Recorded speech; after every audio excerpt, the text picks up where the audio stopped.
Hi, I'm Saskia Nugent. In this series, I will be discussing items that are available at the Open Door Food Pantry. The Open Door is located at 28 Emerson Ave in Gloucester, Massachusetts. For more information, go to foodpantry.org. This week, one of the items available for a main course was chicken thighs. Now, I just have to show you something because these are beautiful chicken thighs. If you can get up and see how close, they're gold, they're pink, they're absolutely gorgeous. And guess what? If you're someone who doesn't like chicken thighs with skin on, I can show you it's very easy to actually remove the skin. So all you have to do in this situation is you take the chicken thigh, you find where the skin is loose, put your thumb under there, and you can just peel the skin right off. But I like the skin on, so I'm going to keep these guys intact. What I'm going to do is a very basic dry rub and pan sear. So I already have my oven preheated at 350. I have my cast iron, which I use because it goes from stovetop to oven very easily. I'm a big fan of not having to do a lot of dishes. If you don't have a cast iron and you want to use a frying pan, go for it. Just once you're done, you'll need to transfer it over that is safe to bake in the oven. So the oven is preheated to 350. My cast iron is heating up with just plain olive oil. I'm going to start by just taking the chicken thighs and doing a little bit of a dip right into this fresh herb blend. You can use whatever you want. I picked a chipotle herb mix, which I didn't make myself. You can find mixes very easily these days at the grocery store. And this one has cumin, chipotle, oregano, some salt, some paprika, all the things that I like. But you can pick whatever you want. And I'm going to dip both sides of the chicken thigh in this. And I'm going to do all three of these in my herb blend. You really want to dredge them in there, get them fully coated, both sides.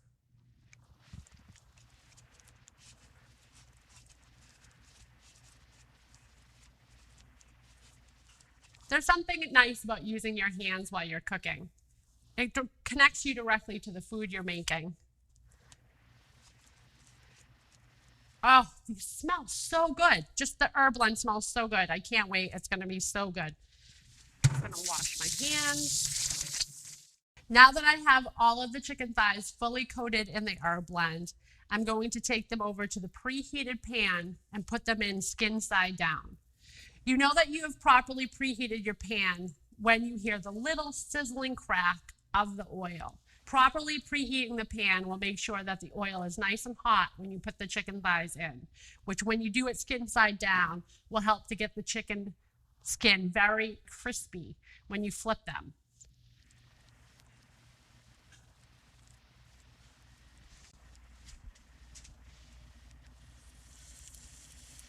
There is nothing like the sizzle of a properly preheated pan.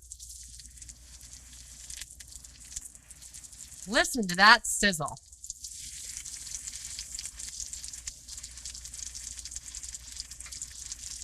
Once the chicken thighs are in the pan, skin side down,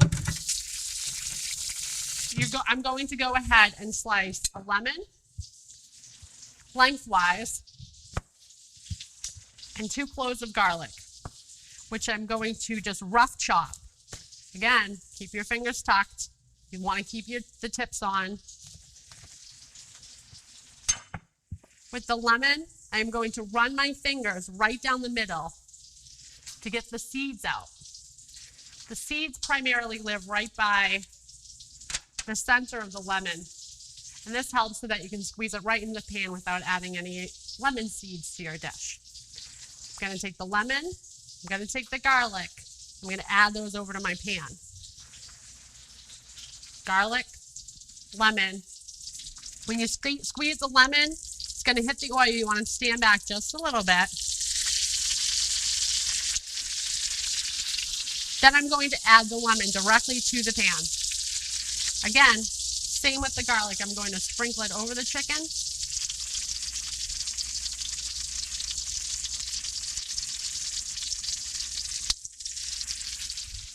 Now, once the chicken thighs have been added skin side down, you want to give them about 3 to 4 minutes at high temp to get the chicken skin nice and crispy.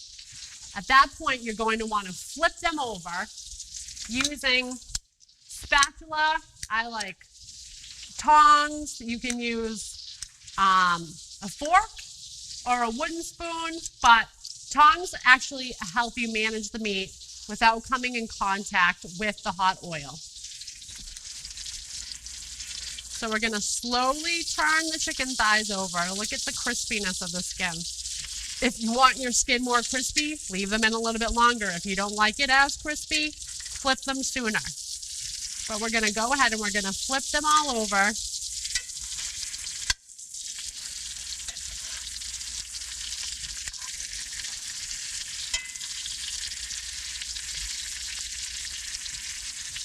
We're going to let them cook for just another moment. Then we're going to add just some water with a little bit of salt and a little bit of lemon juice. Now again, stand back. When you add moisture to hot oil, you're going to want to make sure that you have a little arm's distance for any splatters that come up. Once we add the chicken thighs to the oven, the moisture at the bottom of the pan will help the chicken from sticking, and it'll also create a nice juice. Once you've added the water, you want to let it simmer for a little while with the chicken in the pan. And then using a dish towel, an oven mitt, or both, you're going to transfer the pan into the oven. You're going to let those cook for about 20 to 25 minutes at 350. Once they're done, see, you can hear the sizzling. The skin will be nice and crispy, and you'll want to transfer them back to a perfectly clean cutting board. Remember, any of the cutting boards that you used with the raw chicken, you'll want to swap out. You don't want to cross-contaminate.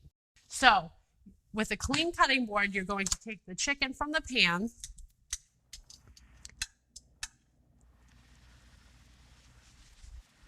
Now just look at this. Look at the caramelization right there.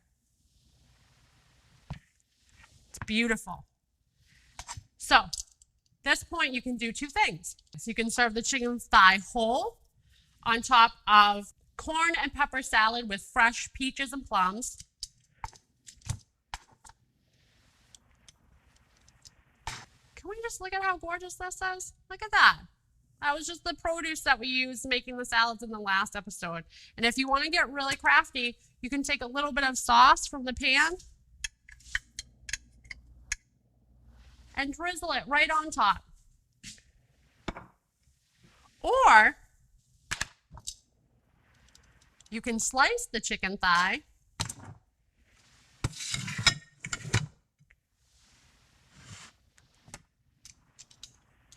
I like to use tongs because they're still hot, but it's up to you if you don't want you to burn your hands. You can slice the chicken thigh, cutting it off the bone.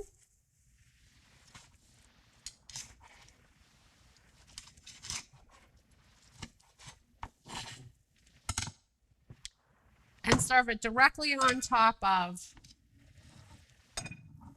the zucchini salad with apple, olive oil, and lemon juice. And again, look at how sweet that looks. With some fresh herbs, serving to your guests on a hot summer night.